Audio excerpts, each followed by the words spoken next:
Today is the second day of Cheshvan, the 2nd of November. We're actually the same now. Okay, so we're in chapter 25. I'm Shorish Mitzvah Setfila and Derech Mitzvah Secha. Today's the third. It is the 3rd? It's not the same yet? It is the 3rd. Ah, so it's the 3rd of November. I thought it was the same. Okay. Gevad. Okay. זה הולך לפי האצבעות. ינואר, פברואר, מרץ, אפריל, לא יודע. כן, זה לא יעזור לי, כי אני לא יודע מה היה חודש. עד שאני אעשה את החשבון, כבר יכול להסתכל בלוח. Okay. So I think we ended with the question of creating something.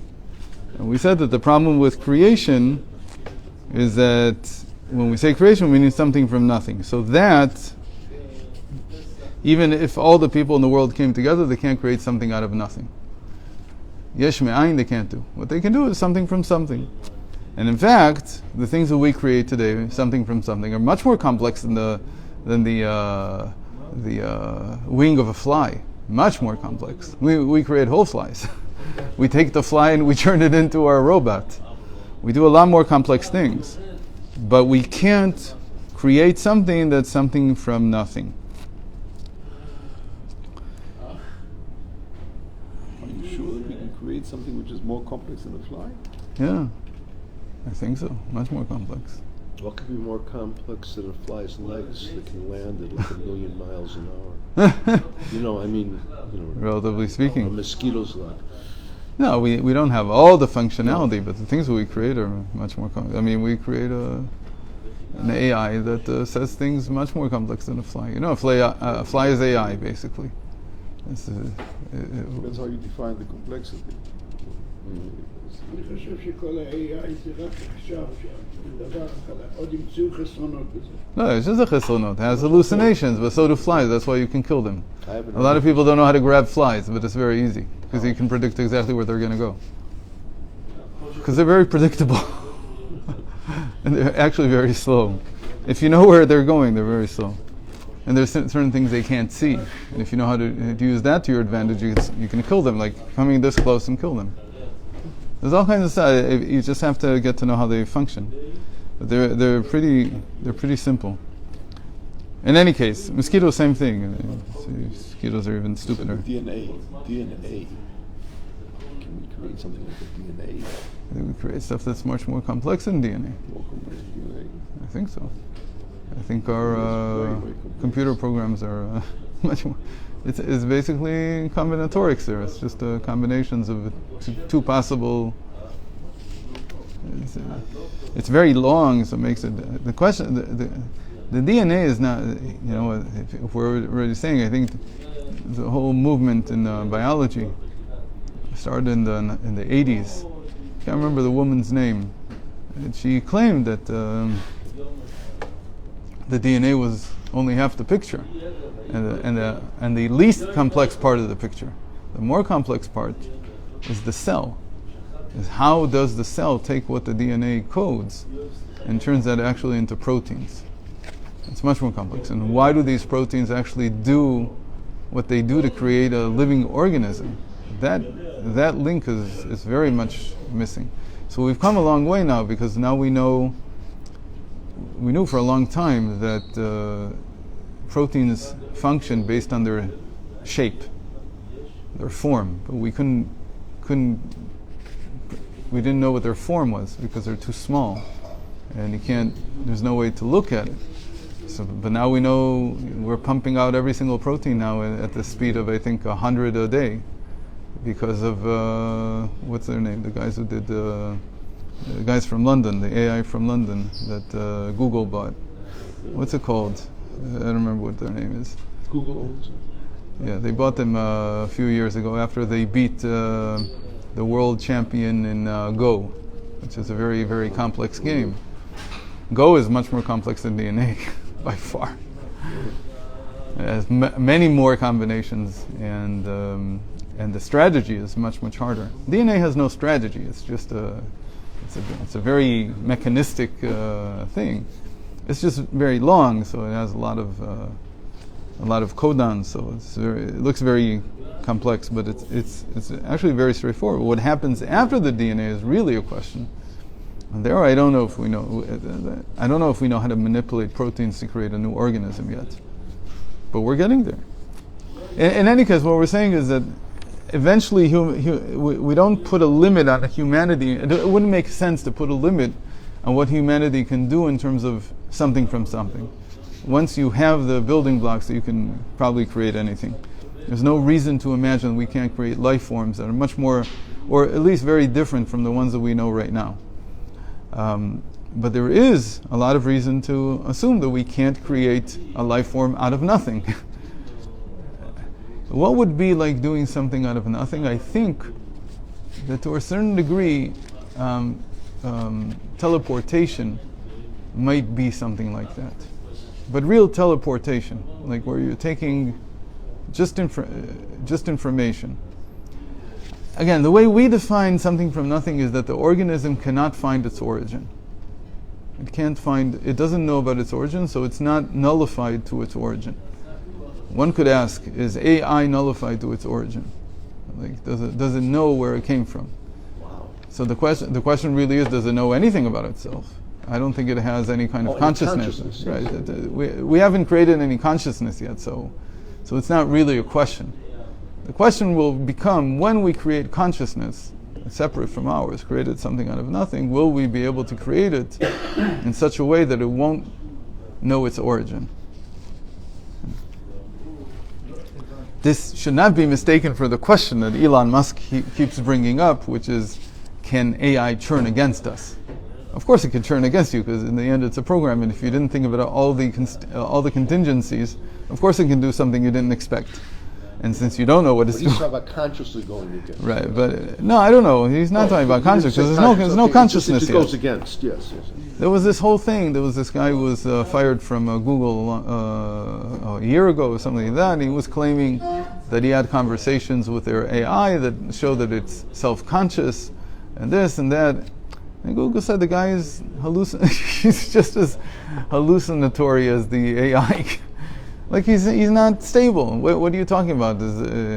It's true that it's very hard to tell the difference, but there are ways to tell the difference. It's very hard, but you can still tell the difference. In any case. Now he says, we adopted the language of the Greeks. The Greeks, we said that they had two eternal aspects of reality. The one was the world, the physical matter, which was eternal, and the first cause, Siba Rishona. First cause is God. They call it first cause, we call it God. We adopted their thinking.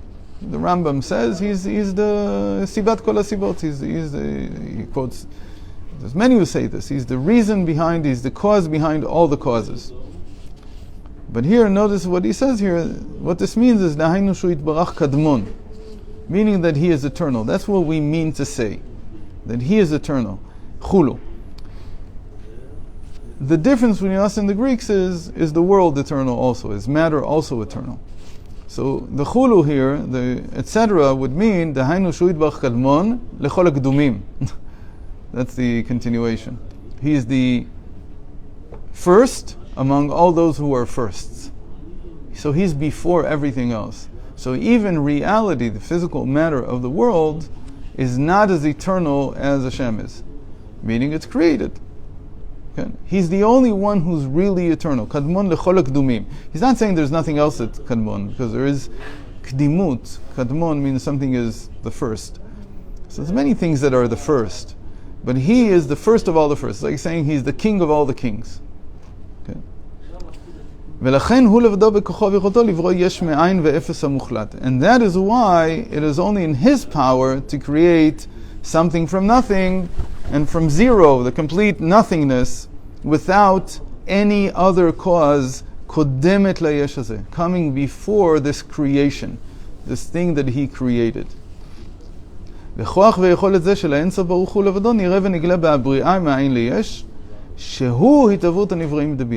we see this power that only he has, nothing else has this power, in the formation, the creation of the creatures of the three lower worlds. Creation, formation, and action. As we explained. Shenika yesh me'ayin kidilen. That's why we call them all yesh me'ayin. We call them all something from nothing.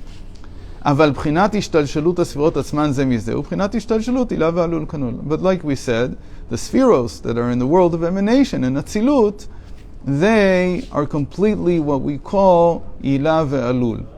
They are a simple cause and effect.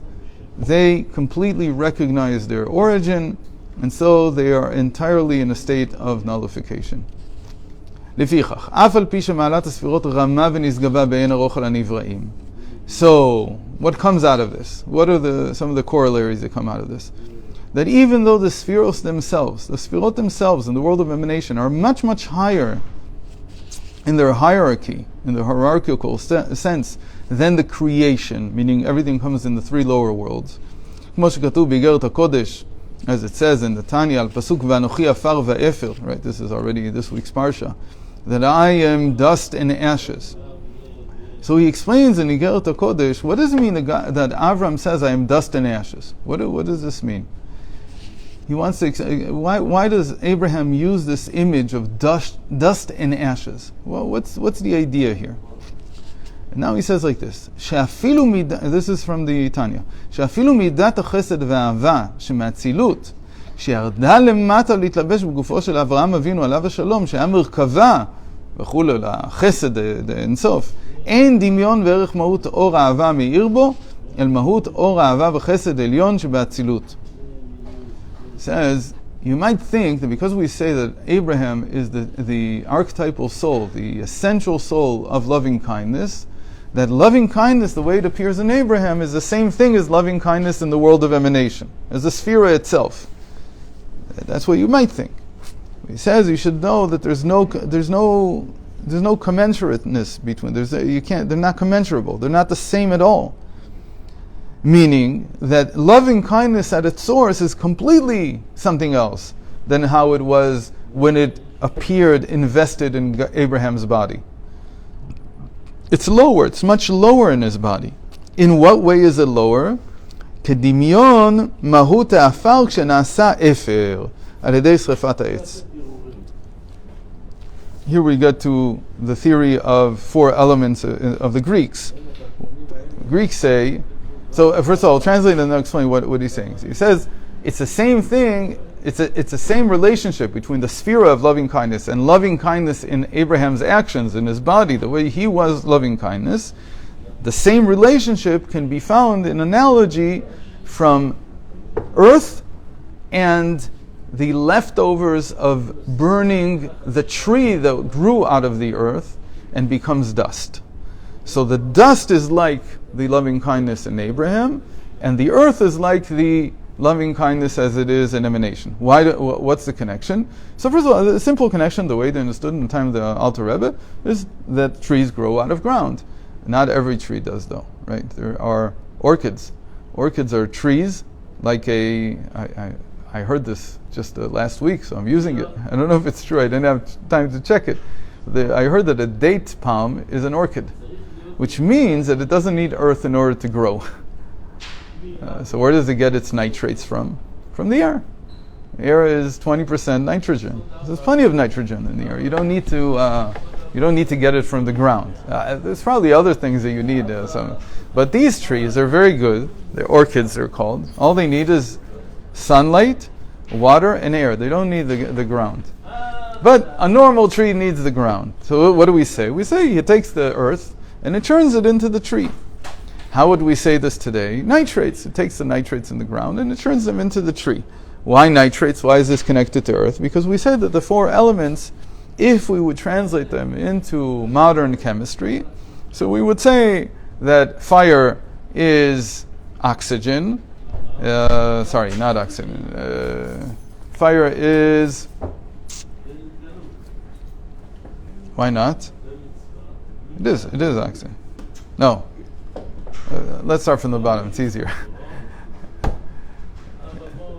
Carbon is the earth. Why do we say that carbon is the earth? Because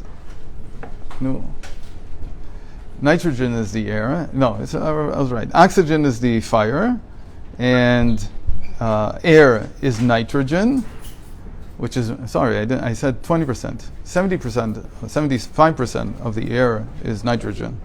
20% is oxygen. The rest is other trace elements. The water is obviously hydrogen. It means water. And the earth is carbon. And where did he get this from? This is a very nice parallel between the ancient elements and the modern elements. And the idea comes from this passage in the Tanya, that when you burn the tree, what you're left with is ashes. And what are these ashes? They're carbon. So really, what did the tree take out of the earth? It took all the nitrates. These nitrates obviously contain some kind of carbon. So that's the question. The question is, where do orchids get their carbon from? I don't know, because there's no carbon. Oh, there is carbon monoxide. That's where they take it from. So they take it from the air. It's 3.5%. No, 0.3% of air is carbon dioxide. That's where they take it from. By the way, this was a very interesting question that I saw in one of the Senate hearings on global warming, on climate change. So the senator, who was smart enough, he asked all the experts who keep telling how the carbon dioxide in the air is going up. He asked them a very simple question. None of them knew the answer. He asked them, what percentage of air is carbon dioxide? Before global, what is the percentage? None of them knew it. So it's either 0.3 or 0.03%. I don't remember which one it is. But they were nowhere near. They said like 5%, 10%. Somebody even said 30%. All kinds of nonsense. So anyway, so don't think that that the sfirot are the same thing that the sfirot are in us. When they present in us, they're a much lower version. So you can't say the world of emanation is lower than us, because it's much, much higher. It's a completely higher level of what we call loving kindness. We can't, it's lower? because we learned that we are something from nothing and they are something from something. So I would think by corollary that I'm also better than they. He says, no, when it comes to the intensity of loving kindness, I would think that I would be much better. No, I'm a figment, I'm a shadow. 0.04. Okay, 3. So it's very, very little, but I guess it's enough. Yeah. So don't think that loving kindness in Hashem is the same thing as loving kindness in Avram. It's not the same thing at all. It's a completely different level. Okay, so that's first of all to say that they're much higher than we are. But still we need to understand what this means. ואיכותו, על ידי שפת העץ אל מהותו ואיכותו, כשהיה עץ נחמד למראה וטוב למאכל הדרך משל. ויותר מזה, להבדיל באלפי אלפים הבדלות, רק כשהיה עץ נחמד למראה וטוב למאכל, שדיברה תורה כישרון בני אדם, להמשיל לאפר. So he says, you're not davening? Okay, שכוח. Let me feel it. So, but even this is just a parable, and know that the Torah uses the language of men in order to explain it to our ear. It's the way that we understand, but really it's 1,000 times more of a difference between the two.